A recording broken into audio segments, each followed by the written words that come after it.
Well, today on George Music for All Four Seasons, we have a very, very special guest. Somebody I have been wanting to get on the show for a long time. Before I make a brief introduction, though, we also have Mr. Anthony Colatrella with us today, who's a big part of this program. And right now, let me introduce that guest. Today, we have Mr. Charles Alexander. Charles Alexander, I consider a first generation Four Seasons fan. He's worked with Frankie Valli and Bob Gaudio. One of his big projects, I'll try to hold this up here, was the Jersey Beat box set. There is, let me just try to get a little focused in there, right there. Jersey Beat box set.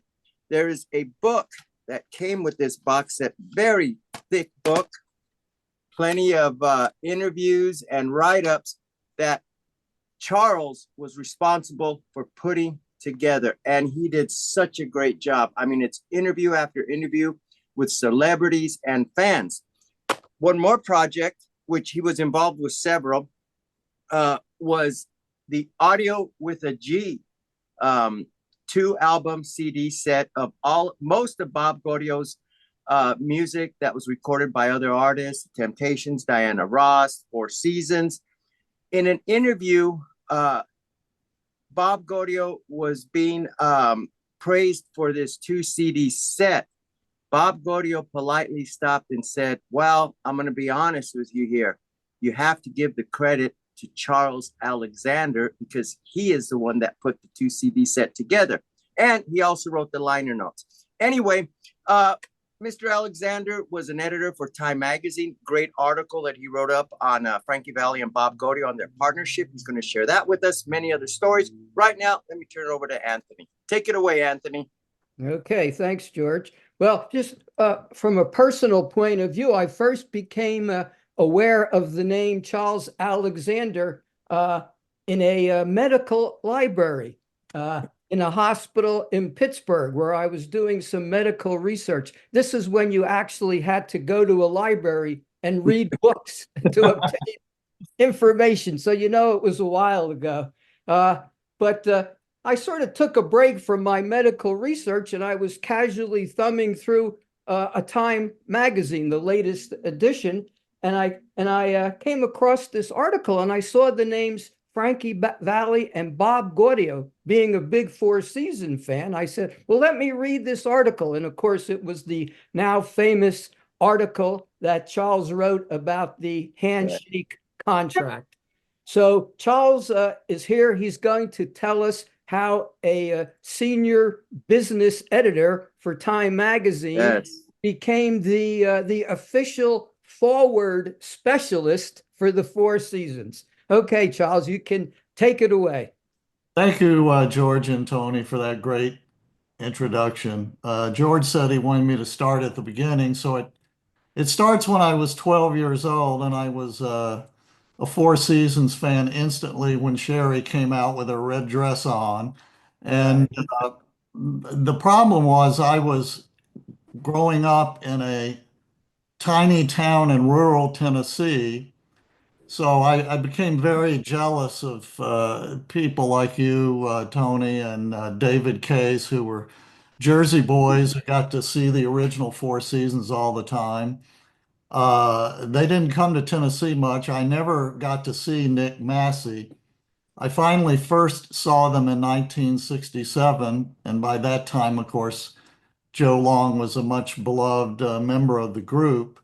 I was 16 or 17 at the time. It was 1967, and I got my mother to drive me and a couple of my cousins to Nashville to see the Four Seasons at Belmont College. It was about an hour's drive from our house. So we went up there. It was a great concert, and my cousins and I were determined. We bought souvenir programs at the show. They used to have a very nice program in those days, and we were determined to get autographs on those programs. So after the show, we went out to the parking lot, a lot of people milling around, and we waited and we waited, and people started drifting away. My mother is sitting in the car. Finally, we're the only people left in the parking lot.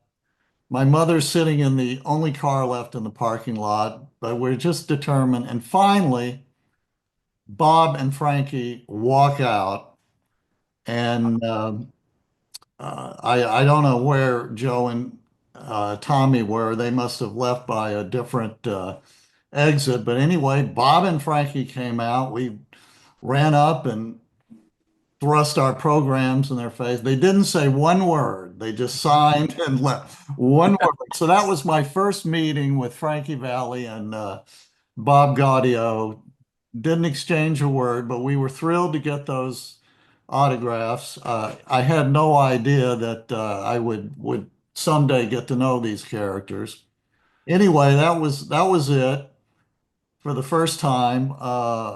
Then I worked in Washington, D.C. for a couple of summers, and I got to go see them in suburban Maryland, just outside D.C. And then I went to college in Boston, and they came to Boston a lot. So I saw them a lot, but I never made any effort to contact them.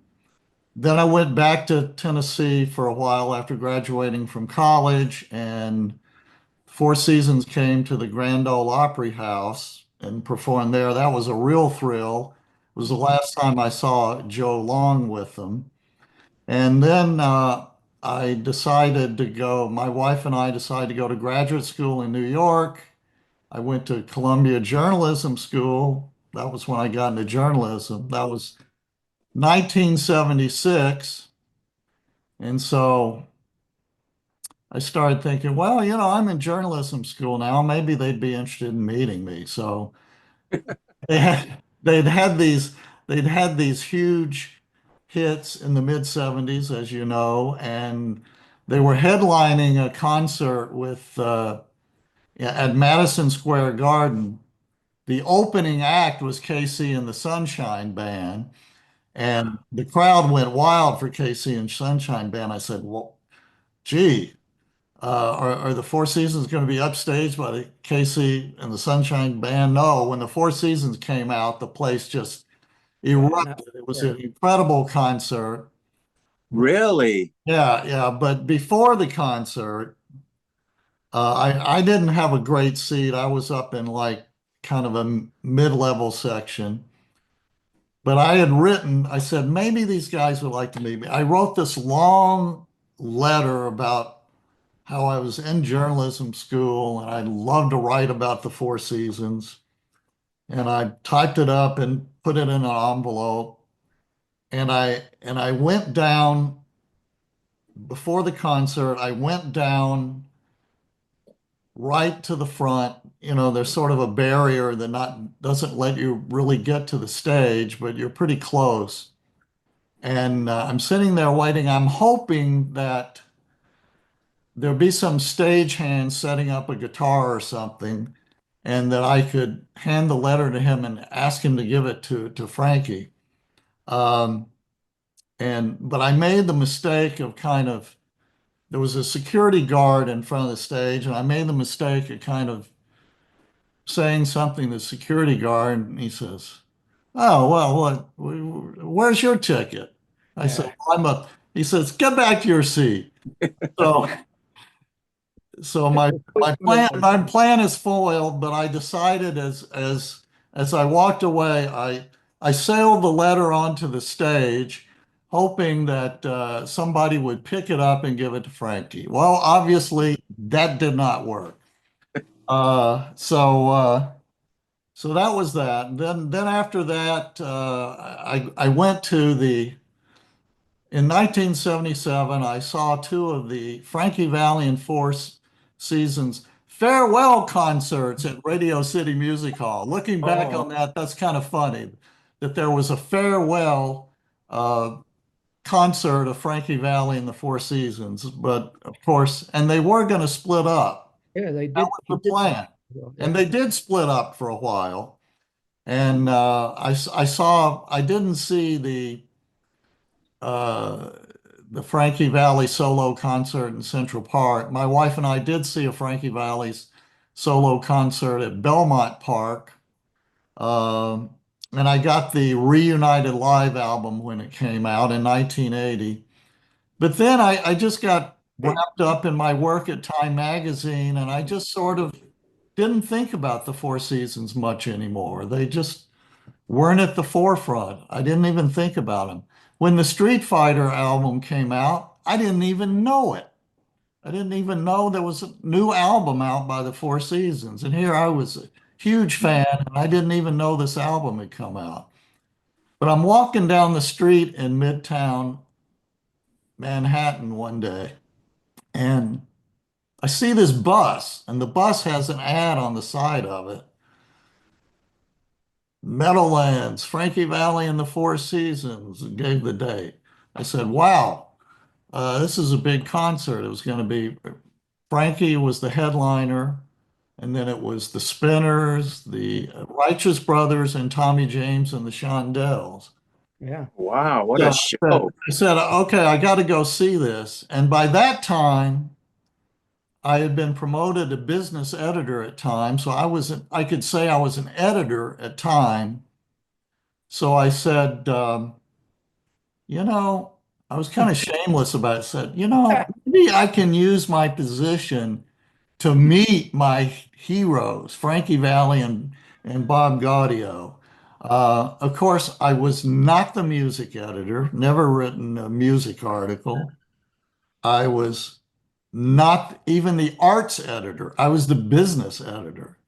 So I didn't see any way I could actually write an article about them in Time magazine, but I didn't care. I was just going to try to use my position to meet them. So I got a number for Frankie's publishers, called it up and said, I would like to come to this concert and meet Frankie Valli. And he said, oh, yeah, that'd be great. Um, so I asked one of my writers who worked for me if he wanted to go. We both live in Brooklyn, and so we took the trip over to New Jersey to the Meadowlands Arena. We got there before the show. We got to go into Frankie's dressing room before the show. And, you know, I didn't really have a good plan of what to talk about. And suddenly there I was in the dressing room with my childhood hero, Frankie Valli.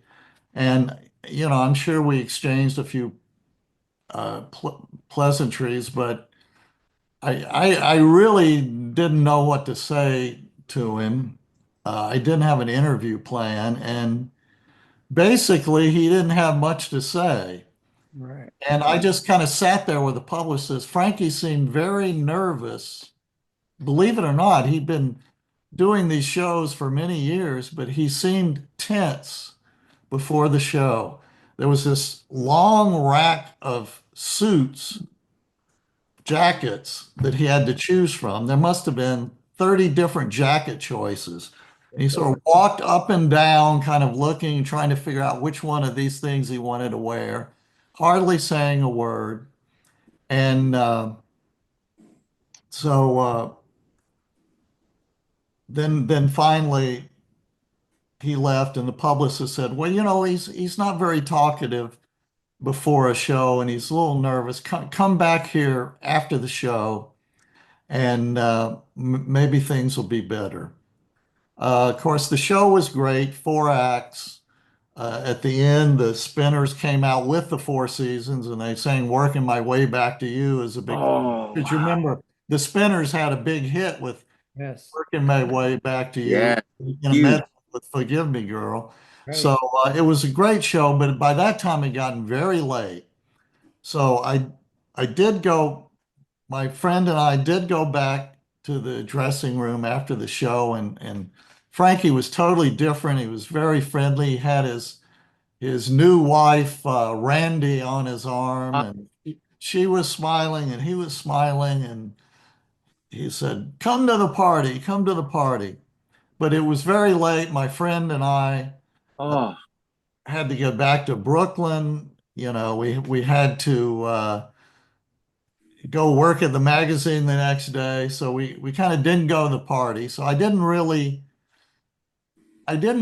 have a good chat with Frankie that first time, but still it was a thrill. I just wanted to meet Frankie Valli, so Sure. I was delighted.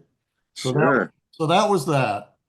Uh, Meanwhile, the publicist says, "Well, you want to do an article about my other group, the Manhattan Transfer?" And I said, "No, no, I'm mainly interested in the Four Seasons." Anyway, so that was that. So weeks pass, and I had to go out to Los Angeles on some business, some other stories.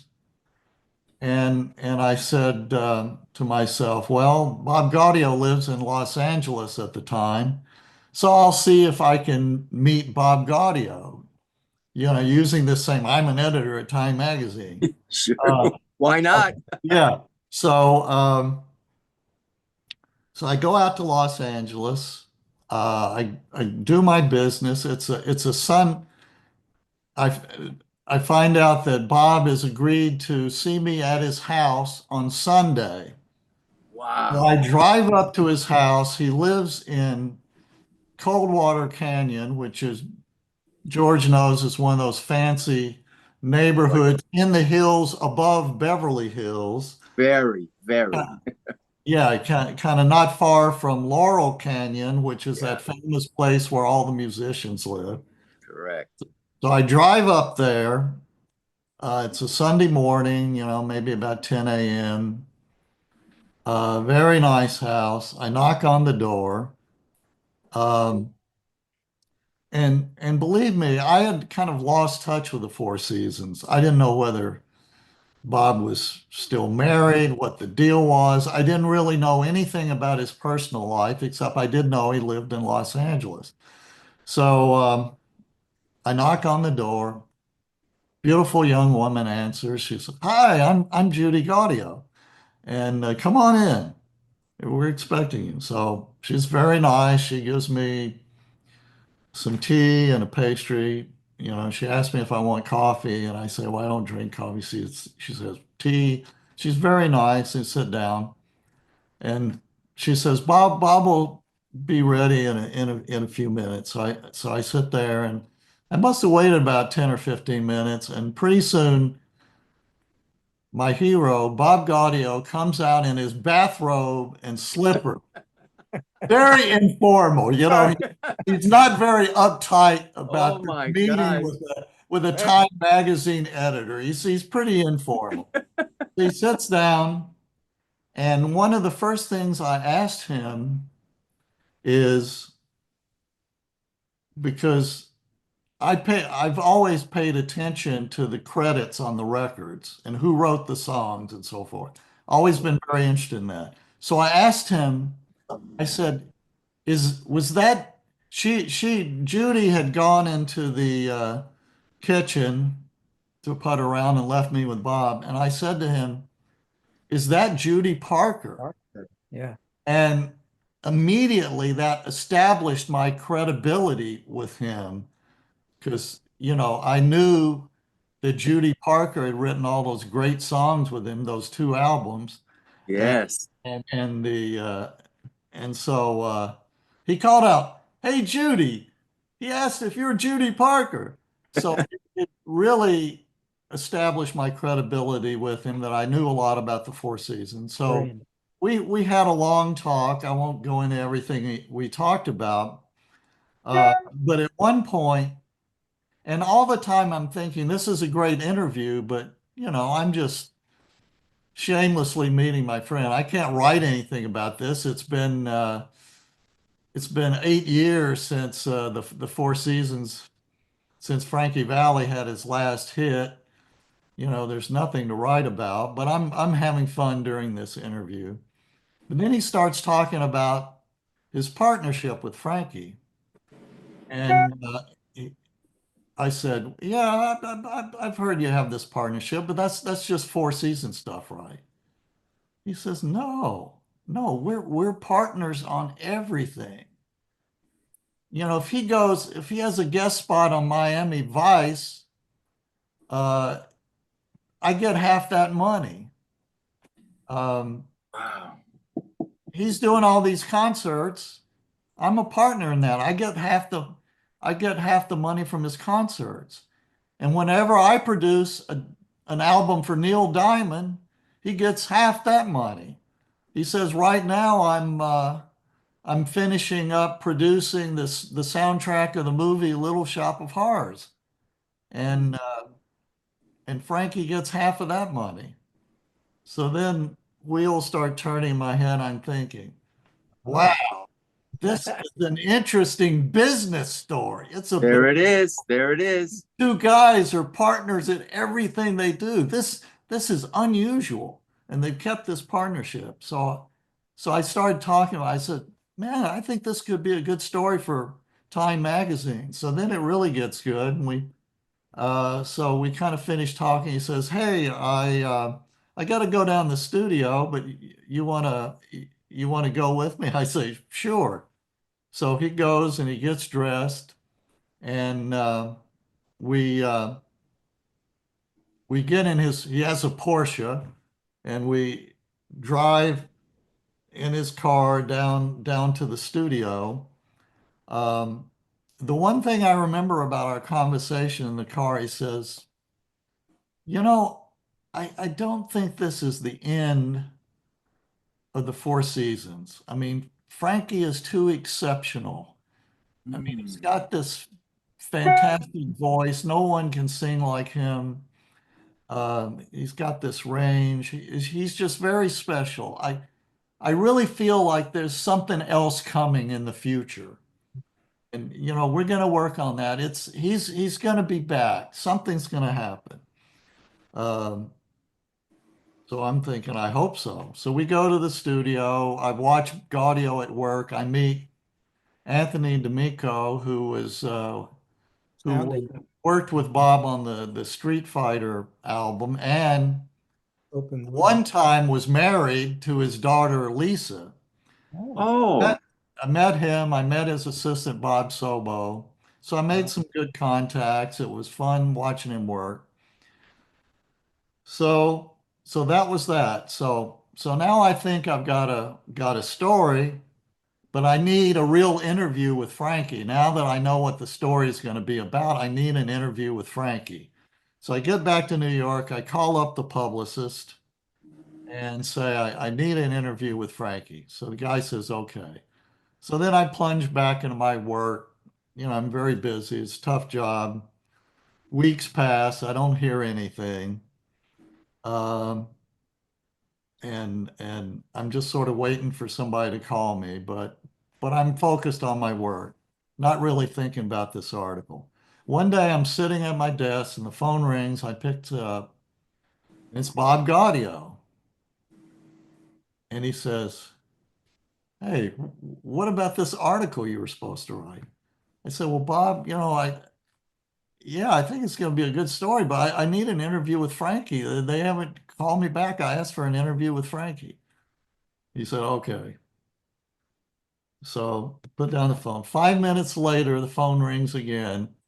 I pick it up. It's Frankie Valli on the phone. wow. 5 minutes later, huh? 5 minutes later, Bob calls up Frankie and said, "Call this guy. I want this story." I wanted that I, story. I wasn't prepared at all for the interview. So I'm like momentarily paralyzed. I said, "Frankie, I'm not really ready for this, but I could get ready really fast. Can I like call you back in 10 minutes? Could you please give me your phone number and let me call you back?" I'm thinking maybe I've blown my big chance. I mean, what star is going to give me their personal phone number? But he did. So I rushed around. I wanted to tape the interview, of course. So I grabbed my tape recorder, hook it up to the phone. I think frantically, what are the 10 questions I'm going to ask him? So I call him back. We have a good interview. Now the story's in my mind. I know it's going to happen.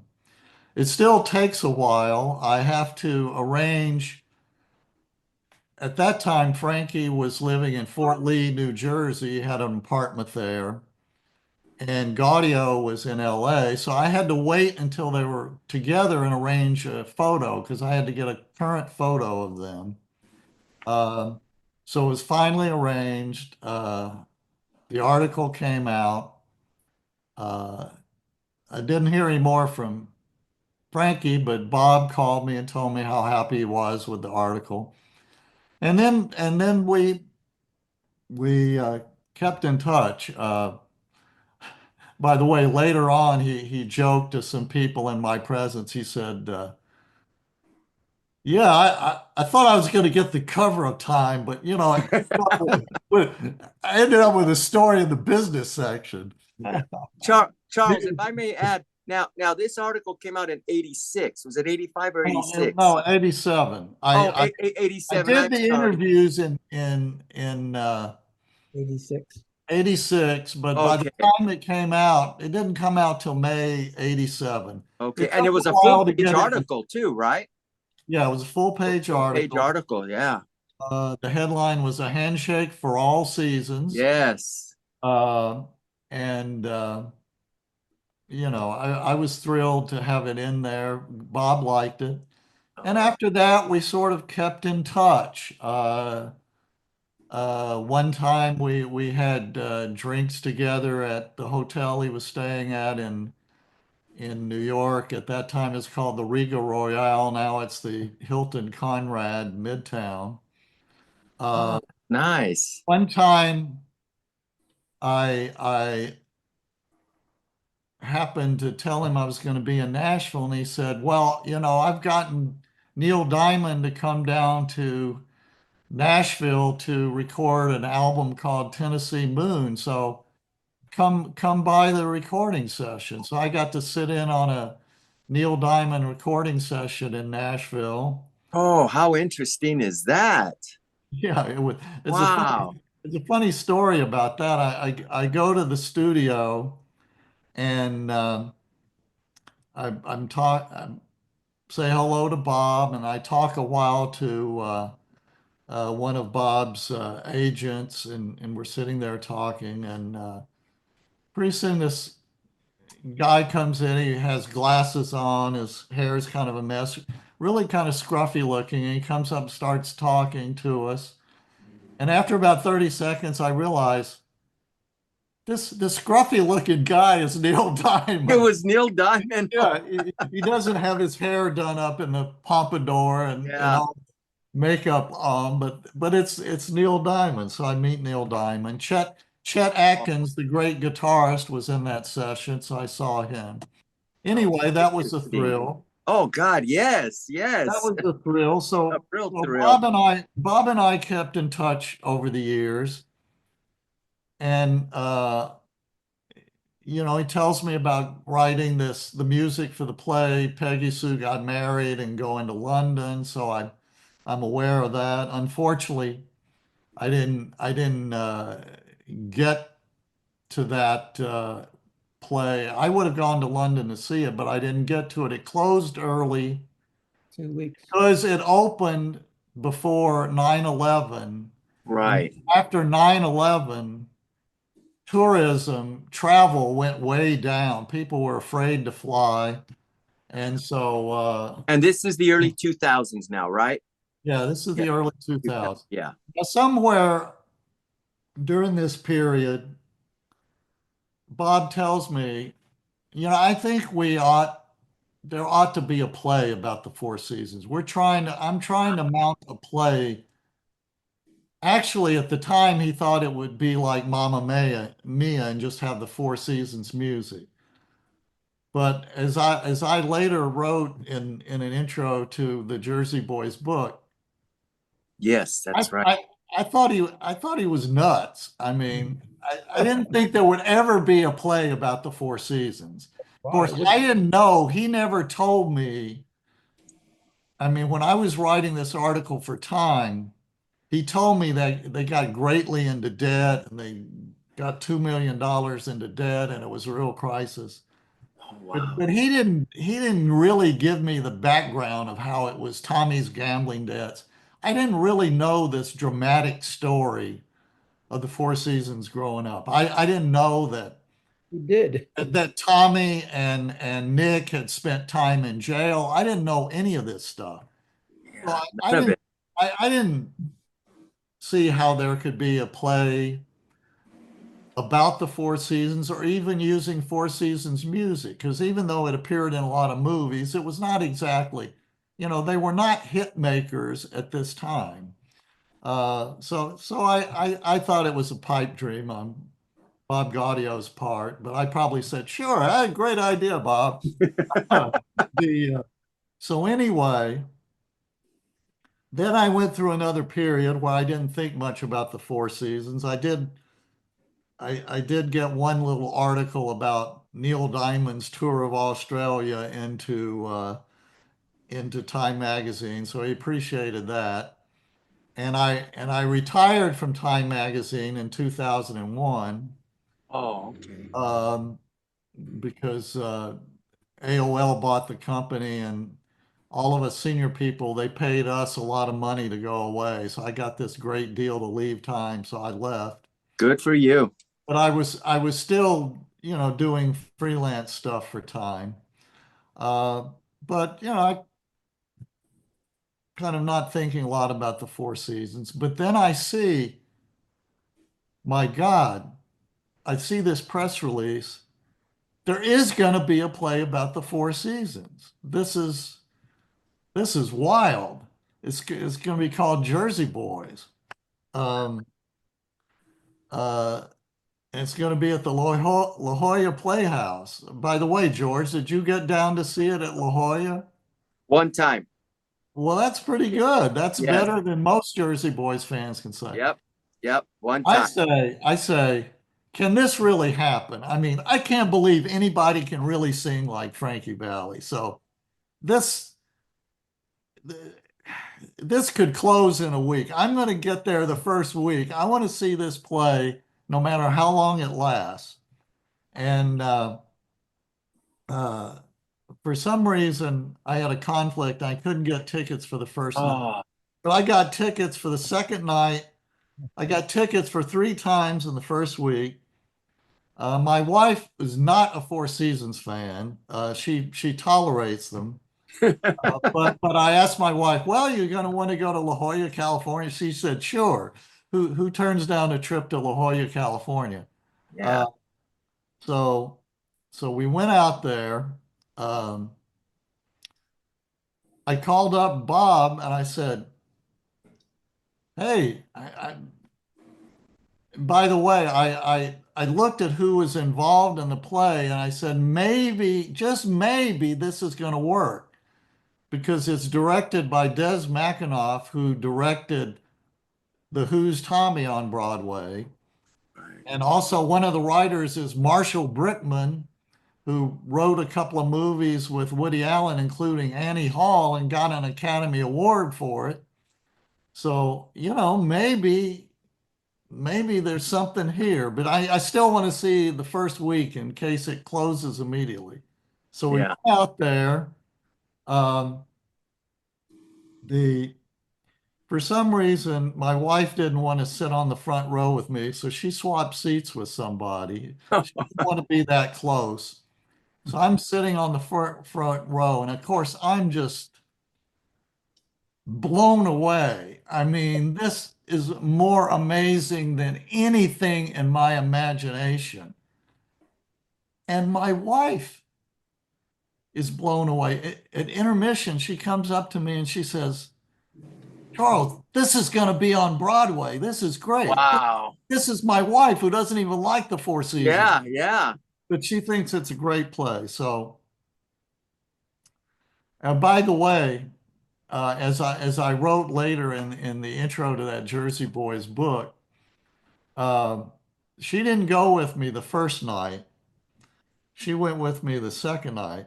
The first night I came home and she was there in the hotel room, and she said, "How was it?"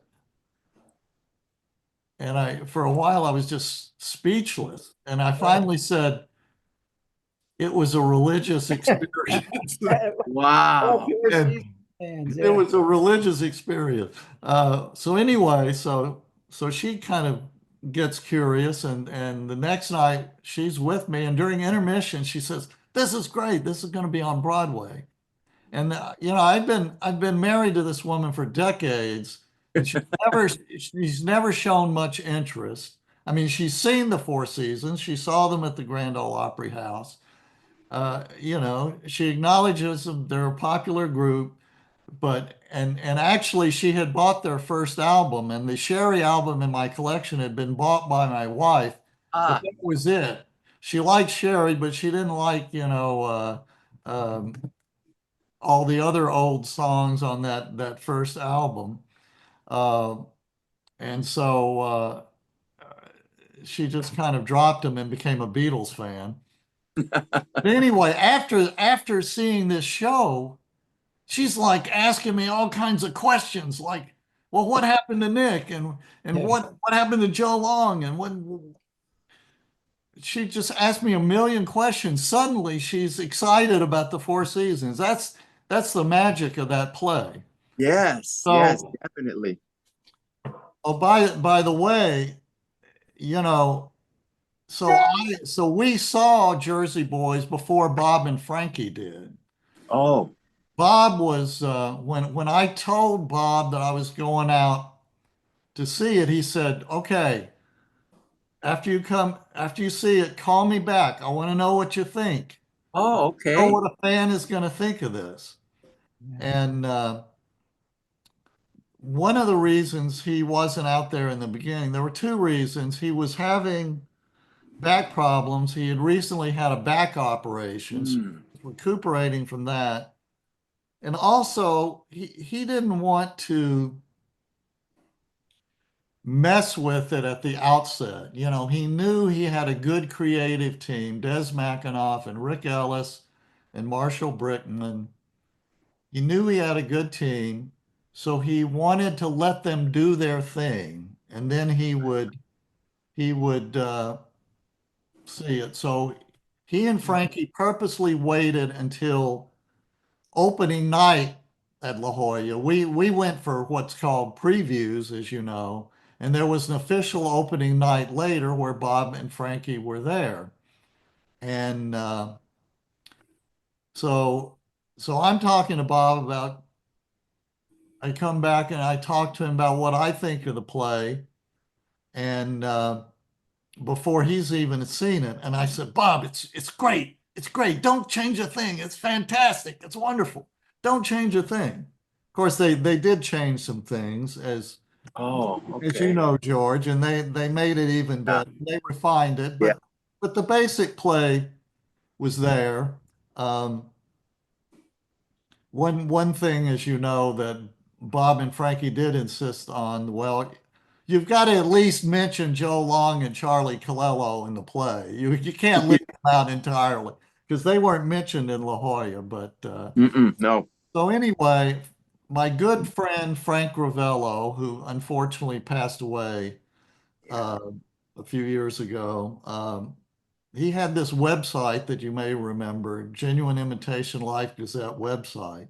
Great website. Oh, wow. Yeah. Great. And if you wonder why it doesn't exist anymore, is after he died, Frankie's road manager wanted to take it over, and he did, but he kind of let it lapse and it disappeared. Right, right.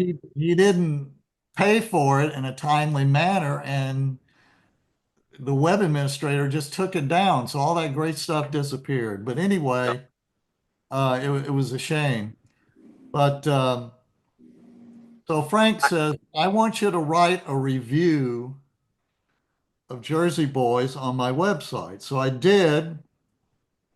I told Bob to look for my review on the website. So then Bob called me up, told me how much he liked this. Actually, I didn't get the phone call. I think my son took it or something and talked to Bob Gaudio, and Bob told him that he liked this article on the website. Anyway, so that was it for a while.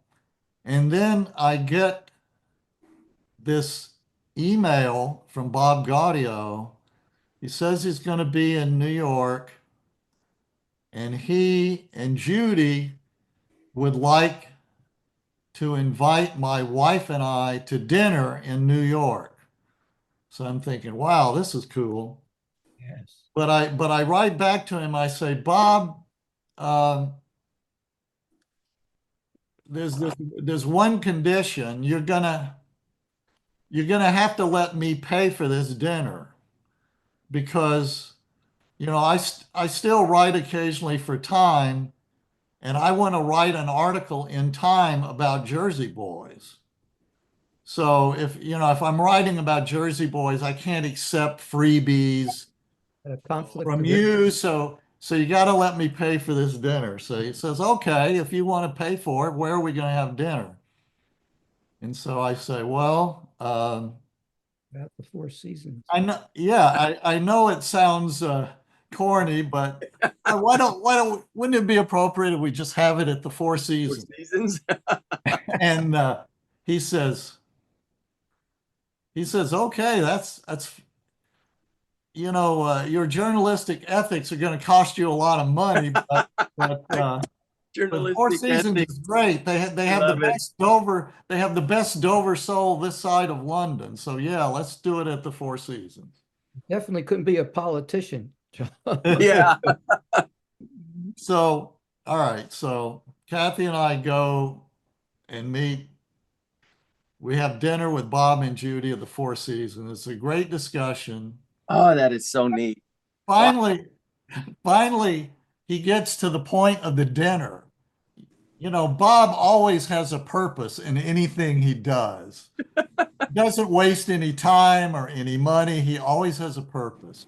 So he finally gets to the point of the dinner. He looks at me and he says, Charles, I would like you to write the liner notes for the Jersey Boys cast album, which we're in the Wow. process, and that's what I'm doing in New York. We're auditioning people for the show, and we're going to make this album. And so amazingly, I was just floored. I mean, Yeah. this sounds like the greatest thing in my life that I would have my name on a Bob Gaudio Four Seasons project.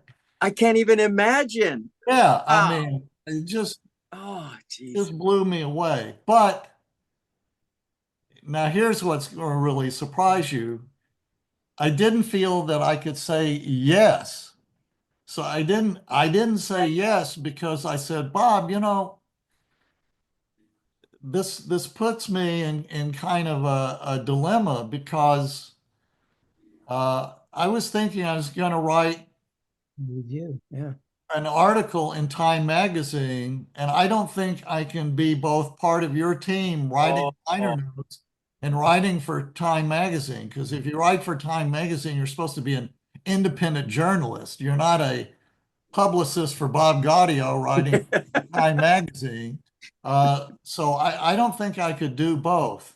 oh, And he says, and I'm not sure which I should do. Which do you think would help you more? And he says, well, I don't know. This is make up your mind, decide what you want to do, and call me back. I really didn't know what to do. I called up Rick Ellis, whom I knew Rick and Marshall by that time, and I said, Rick, what do you think would be better for me to do, to write these liner notes or write something in Time magazine? Of course, the problem was I could not uh, guarantee that Time magazine would run the article Yeah. because who knows, lots of plays open on Broadway and close rapidly afterwards. The Beach Boys had a musical. There was a Beach Boys musical earlier in the season. It was not the Beach Boys stories. It just used their music, but it music closed rapidly. It bombed. bombs. The play about John Lennon, that was his story, that bombed. Yeah. So And this would have been well before the show even opened. They were making right. this album well Yeah. before, right? Well, they had actually at the time of the dinner, the reason he was in New York, they were just auditioning people to be in the show. Okay. He was trying to pick a Frankie Valli for the Broadway show. and he told me about John Lloyd Young, and he said, the night of our dinner, he said, well, he did okay on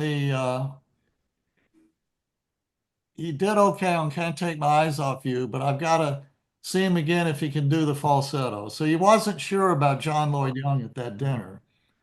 So yeah, the play was just being put together in New York. Uh, Rick Ellis says, "Well, I don't know. You're going to have to decide what you're going to do." So I asked the Time arts editor out to lunch, and I started trying to sell her on this, doing an article, and she was obviously non-committal. I mean, the Time does not promise you anything like weeks and months in advance. So she was not quite enthusiastic enough about it. And then Bob called me back and said, "Okay, you got to decide. You gonna do the liner notes or what? We got to have them." So I said, "Okay, I'll do the liner notes," which I'm glad I did. But I said I won't take any money for it. Um, I, you can't pay me anything. I still hope to write an article in time. And so I wrote the liner notes. Bob liked them. I didn't take any money. I still tried to Wow. persuade Time to let me do an article. And the managing editor said, "No, Charles, we wouldn't let a speechwriter for George Bush write an article about George Bush in our magazine. So no, you can't do that." But Mm. I did give all my notes to Richard Corliss, who was, unfortunately, he's passed away too, but he was a great Yeah, movie that critic for Time. And he was also very interested in music. And he that didn't, was the single best review of the Four Seasons I've ever read by right. Richard And Bob, Corliss. Bob loved it. Bob It loved was that article. good. Bob loved that article. He asked me for Corliss's email so he could write him. Um, and um, yeah, that was, I think, one of the two best articles ever written about the Four Seasons period. Yeah, That Very. that It's and an great. article by Timothy White. And yes. but he just did his own thing. I had gone down to Nashville and did a long interview with Bob at his. He had moved to Nashville by that time, uh, which which explains why he was able to invite Neil Diamond to Nashville. I sort of left out the part that he moved to Nashville, but anyway, I'd interviewed him in his house, so I had a lot of great interview notes. But Corliss just kind of did his own thing. But he did it. He did a great article, and Bob loved it. So that was fine. And of course, Jersey Boys just becomes this incredible hit. Bob Huge. Bob called me up and invited me and Frank Ravello. We got to go to the dress rehearsal the night before the first preview, and Oh, wow. that was wild. All the Jersey Boys friends were there, the friends of all the cast, Oh, wildly enthusiastic. And then Frank and I, of course, we had tickets for the first preview. Uh, Bob gave me, and this was certainly enough pay for doing the liner notes. He gave me 8 tickets to opening night oh, on wow. the first and second row, and we got to go to my wife and I got to go to the opening night party. I asked in the beginning, I think I asked for something like 4 or 5 tickets, and then Yeah. people kept hearing I was going and asking, and I kept trying to. And at one point, I said to my wife, "Well, you're not a big Four Seasons fan. You don't need to go this opening night. I have these friends that want to go with me." And she says, "Don't you dare give my ticket away. I've never been to a Broadway opening night." So I had to go back and ask Bob. I finally asked him for 8 tickets, and he came through, and I Oh, still that have that was ticket great. somewhere in a box. It has Bob Gaudio's name on the ticket. So that's Oh, that's great. anyway, that was obviously one of the greatest nights of my life. Oh my God. And Imagine. my wife and I go home, normally I would go to bed with my wife, but I went to immediately the internet and started reading the reviews, and they were positive. It was a great night. Uh, I bet, well, Charles. anyway, I started um going to Jersey Boys a lot. The Michael David, the head producer, told me, well, you know, we'll let your friends come to free. Invite all your friends. So I got several free tickets for people. They would give me house seats. I could buy house seats anytime I wanted. And so it was a really great period of going to see Jersey Boys a lot. Good for you, Charles. And Well, then, well earned. this is just nirvana. And then the next thing that happened